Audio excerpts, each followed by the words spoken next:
A new report from Punchbowl News says that Amazon is looking to avoid the blame for raising prices as a result of President Trump's new tariffs. I would also add that it's not a surprise because, as Reuters recently wrote, Amazon has partnered with a Chinese propaganda arm.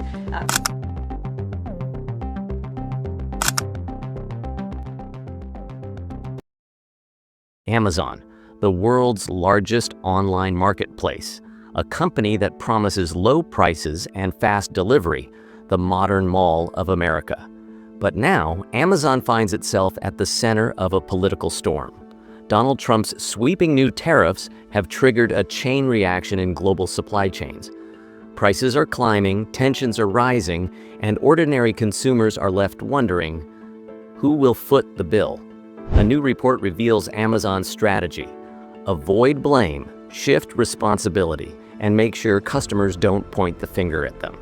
But in this fight over tariffs, supply chains, and consumer trust, Amazon may be facing its most dangerous test yet. Before we dive in, don't forget to hit that like button. It helps push this video to more people who need to understand what's really happening. At the core of this story are tariffs, extra taxes placed on imported goods. President Trump's Trade War 2.0, launched in mid-2025, is broader and sharper than before. Steel, aluminum, automobiles, electronics, furniture, all slapped with new duties. The message from Washington is clear: America first, foreign suppliers second. The White House argues tariffs will bring jobs back home, protect U.S. manufacturing, and reduce reliance on global competitors. But the reality is more complex. Tariffs rarely punish foreign producers alone. They increase costs along the supply chain, and sooner or later those costs hit American businesses and, finally, American shoppers. Amazon, which depends on a vast network of imports, from Chinese electronics to European household goods, now faces the question: how much of this cost will it absorb, and how much will it pass on to you, the consumer? For Amazon, tariffs are more than just numbers on a spreadsheet. They strike at the company's identity. Amazon built its empire on two promises: low prices and fast delivery. Those promises are not negotiable. Customers expect them every single day, but tariffs disrupt that balance. If Amazon raises prices, customers notice. If Amazon absorbs the costs, profits shrink. Neither path is appealing, so the company has turned to a third option: shaping the narrative. According to a report from Punchbowl News, Amazon is quietly preparing messaging strategies to make sure customers don't blame them for higher prices. Instead, they want the public to see tariffs, and by extension Washington, as the cause. This is not just economics, it's politics. Amazon isn't only selling products anymore, it's selling an explanation. Here's how the math works.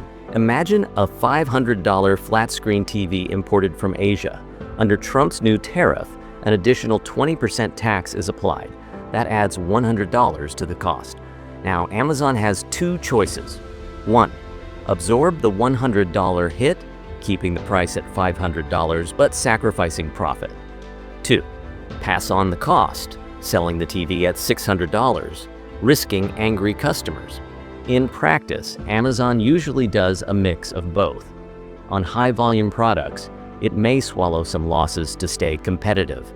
On niche items, it quietly raises prices. But here's the catch. Most consumers don't track tariffs.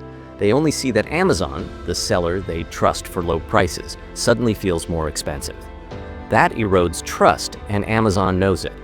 Hence the need for a communications strategy to redirect blame before customer loyalty cracks. This isn't the first tariff war. Back in Trump's first term, from 2018 to 2020, similar battles were fought with China. Then U.S. importers, from Walmart to Target, faced the same problem.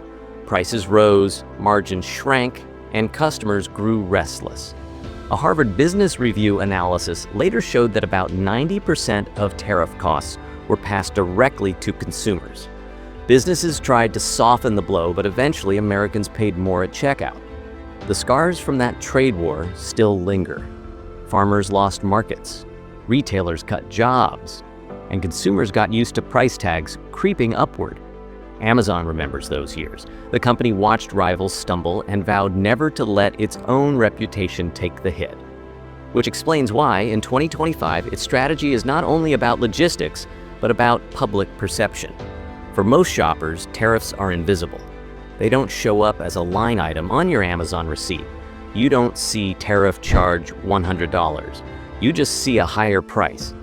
That's the blind spot Amazon is worried about. People rarely ask why prices go up. They simply assume companies are greedy. Punchbowl News reports that Amazon is preparing ways to educate customers through subtle messaging, press briefings, and even hints in product listings that tariffs are driving the surge. It's a tricky game.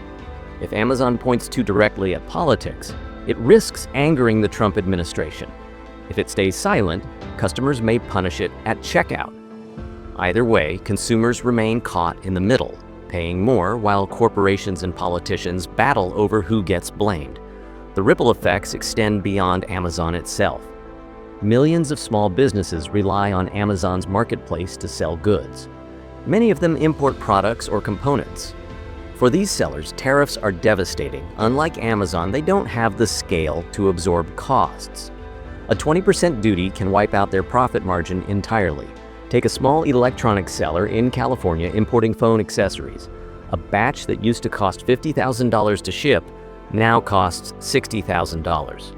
Margins vanish. To survive, they must raise prices, but then they risk losing customers to larger competitors. Amazon's messaging strategy may shield its brand, but it does little to save these smaller businesses. For them, tariffs are not a PR problem. They are an existential threat.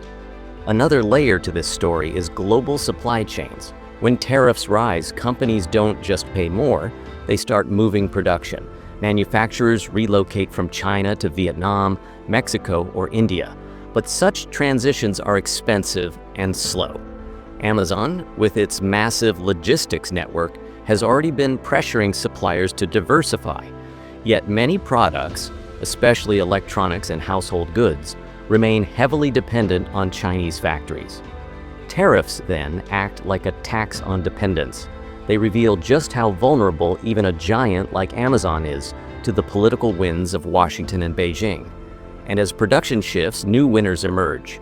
Countries like Vietnam, Mexico, and even Canada, which now compete to become the new backbone of Amazon's supply chain.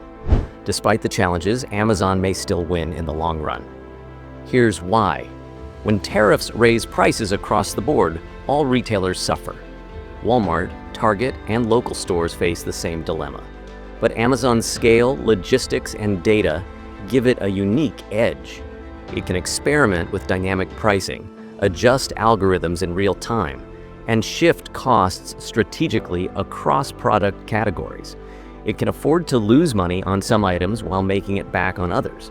In other words, tariffs hurt everyone, but Amazon has the resilience to survive. Smaller rivals may collapse, leaving Amazon even stronger.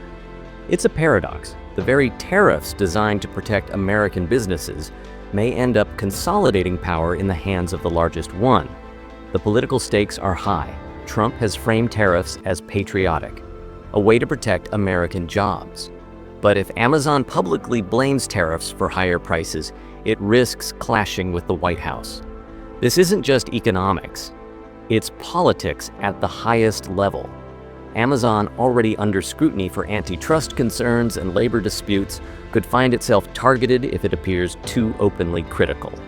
So the company walks a tightrope. Signal to consumers that tariffs are to blame without openly declaring war on the administration. It's a balancing act, and one that may define Amazon's relationship with Washington for years to come. What this battle reveals is bigger than Amazon or even tariffs. It's about the fragility of global systems. For decades, Americans enjoyed cheap goods thanks to sprawling supply chains, low tariffs, and open markets. That era may be ending. Trade wars, nationalism, and geopolitical rivalry are rewriting the rules. Amazon, with its scale, is both a symbol and a victim of this transition. It thrives on global integration, but it must now adapt to fragmentation. And for consumers, the lesson is simple. Low prices are no longer guaranteed. Every tariff Every trade war, every political decision ripples down to the checkout page. So the question remains, as prices rise, who will we blame? The White House for launching a tariff war, or Amazon for passing costs on to us? Because in the end, every political battle finds its way into our daily lives, in the groceries we buy, the gadgets we order, and the bills we pay. If this gave you something to think about, don't forget to like and subscribe for more deep dives into the hidden battles shaping our economy. Thank you for watching.